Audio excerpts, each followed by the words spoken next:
بہت ہی افسوسناک ہے، تکلیف دہ ہے۔ پہلے وہاں 5 آرمی کے جوان جو ہیں جاں بحق ہوئے ملیٹنٹ کے ایمبوش میں، ان کے حملے میں، اور جو اخباروں سے ہم پڑھتے ہیں، کیونکہ وہاں تو اس وقت جو ہے انٹرنیٹ وغیرہ سب ڈاؤن ہے، بند ہے، تو اس کے بعد شاید ملیٹنٹ ہاتھ نہیں آئے ہیں، بھاگ گئے ہیں، کیا ہوا ہے کیا نہیں ہوا ہے، مگر اس کے بعد وہاں ایک گاؤں ہے ٹوپی بفلیاز میں، وہاں سے آرمی نے 15 لوگوں کو پک اپ کیا پوچھ تاچھ کے لیے، اور اس کے بعد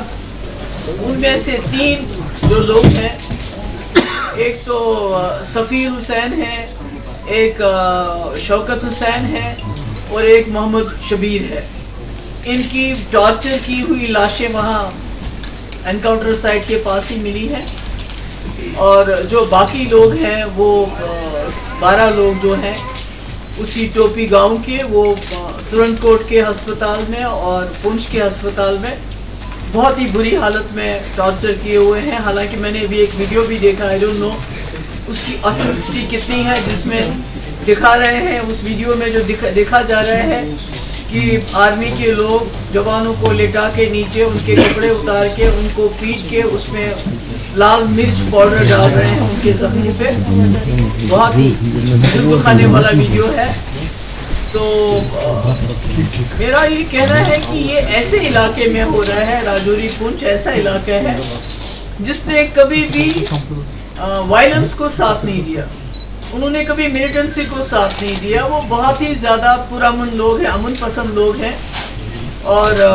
آج پچھلے کئی سال سے، پچھلے 2-3 سال سے ہم دیکھ رہے ہیں کہ وہاں بھی جو ملیٹنسی کا وہاں نام و نشان نہیں تھا، آج ملیٹنسی وہاں بھی ہے، حالانکہ لوکل اس میں کوئی انوالو نہیں ہے۔ آج تک جتنے بھی لوگ پکڑے گئے یا کوئی مارا بھی گیا، خاص تو لوگ مارے نہیں گئے، پر جتنے بھی مارے گئے ہیں وہ باہر کے لوگ تھے۔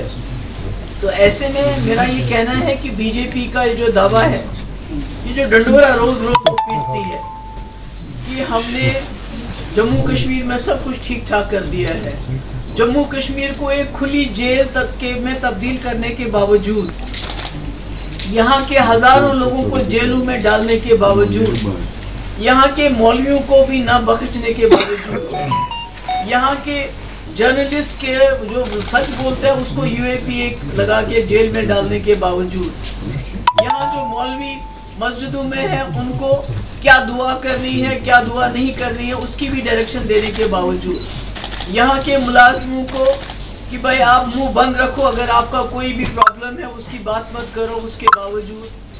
لوگوں کو نوکریاں سے نکالنے سے باوجود، جموں کشمیر کے بالخصوص وادی کشمیر کے لوگوں کا جینا حرام کرنے کے باوجود، آج راجوری پونچھ میں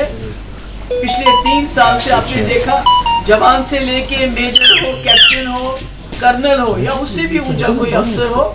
وہ جاں بحق ہوئے ہیں، اور اپنی ناکامی چھپانے کے لیے بی جے پی کی جو سرکار کی، اگر کسی اور سرکار میں یہ ہوتا تو جو گودی میڈیا جس کو کہتے ہیں وہ اس وقت کی سرکار سے یہ سوال پوچھتا کہ یہ کیوں ہوا، مگر آج بجائے سوال پوچھنے کے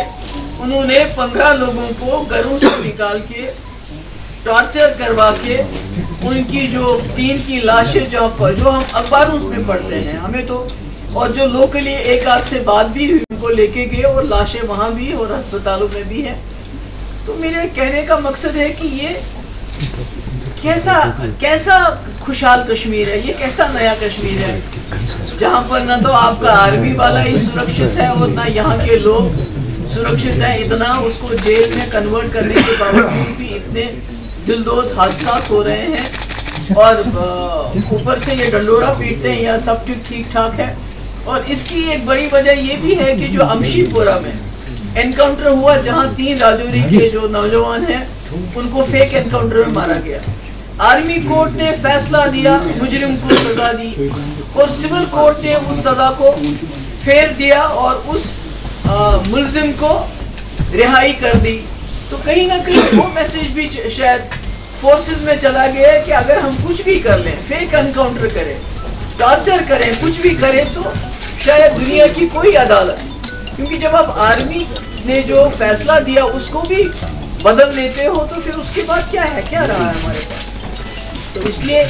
حالانکہ گورنر صاحب خود ان کے گھر گئے تھے راجوری میں، جو وہ امشی پورہ میں 3 نوجوان ہمارے جاں بحق ہوئے تھے، اور انہیں یقین دلایا تھا کہ میں انصاف دوں گا، پر انصاف کی تو کوئی مجھے صورت نظر نہیں آتی ہے۔ اب کب انکوائری ہوگی، کیا پتہ چلے گا، یہ تو اللہ تعالیٰ بہتر جانتا ہے۔ مگر میری گورنر صاحب سے یہ ڈیمانڈ ہے کہ یہ جو 3 لوگ نہتے بے قصور بلا کسی وجہ کے جس بے دردی سے ان کو ٹارچر کر کے سڑک پہ پھینکا گیا، تو کم سے کم جب تک آپ انکوائری کریں گے، کیونکہ شاید یہ عادت سی پڑ گئی ہے ہماری کہ ہم ڈیمانڈ کرتے ہیں یہ انکوائری وہ انکوائری، بعد میں اس کا کوئی خاص نتیجہ تو ہوتا نہیں۔ ایک ہی انکوائری ہوئی تھی امشی پورہ کی، اس میں بھی آپ سزا پلٹ دی ہمارے سول کورٹ نے، آرمی کورٹ کی جو رولنگ تھی۔ تو ہم یہ کہیں گے، ان سے یہ کہیں گے کہ کم سے کم جب تک انکوائری ہوگی، اس کی رپورٹ آئے گی، تب تک یہ جو 3 غریب نوجوان، اس میں ایک سب سے بڑا 40 سال کا تھا، باقی تو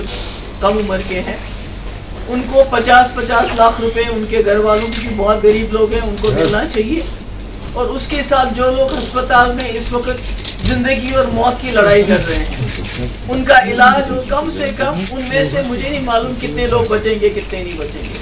مگر جو لوگ بچ جاتے ہیں کم سے کم ان کو بھی 5-5 لاکھ روپے واگزار ہونا چاہیے، تاکہ آگے سے یہ ایک میسج چلا جائے۔ اگر آپ سزا نہیں دے سکتے ہیں جو اس میں جرم کرتے ہیں، جو آرمی کے ساتھ ہو اس کو ہم کنڈیم، سب نے کنڈیم کیا، کون ہے جس وہ اس کو کنڈیم نہیں کرے گا؟ یہ بھی کسی گھر کے بچے ہوتے ہیں، لوگ ہوتے ہیں، اپنی روزی روٹی کمانے کے لیے نکلے ہوتے ہیں، اور ملٹنٹوں نے ان کو ایمبوش کر کے جاں بحق کیا، ہم نے اس کو کنڈیم کیا۔ مگر جو یہ 3 لاشیں آپ نے وہاں پھینک دی، جو اپنے ہسپتال میں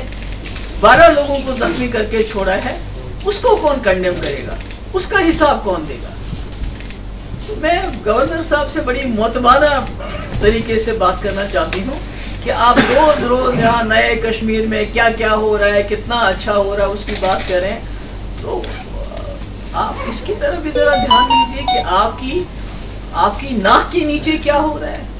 کس طرح نہتے 15 لوگوں کو اٹھا کے ان کو ٹارچر کر کے 3 کو ختم کیا گیا، اور باقی ہسپتالوں میں زندگی اور موت کی لڑائی لڑ رہے ہیں۔ تو میں امید کرتی ہوں کہ اس میں جو ہے گورنر صاحب، میں نے پہلے ہی کہا کہ انکوائری ہم نے دیکھی ہے، اس کا رپورٹ کب آئے گا، کیا آئے گا، کیسا رپورٹ آئے گا، مگر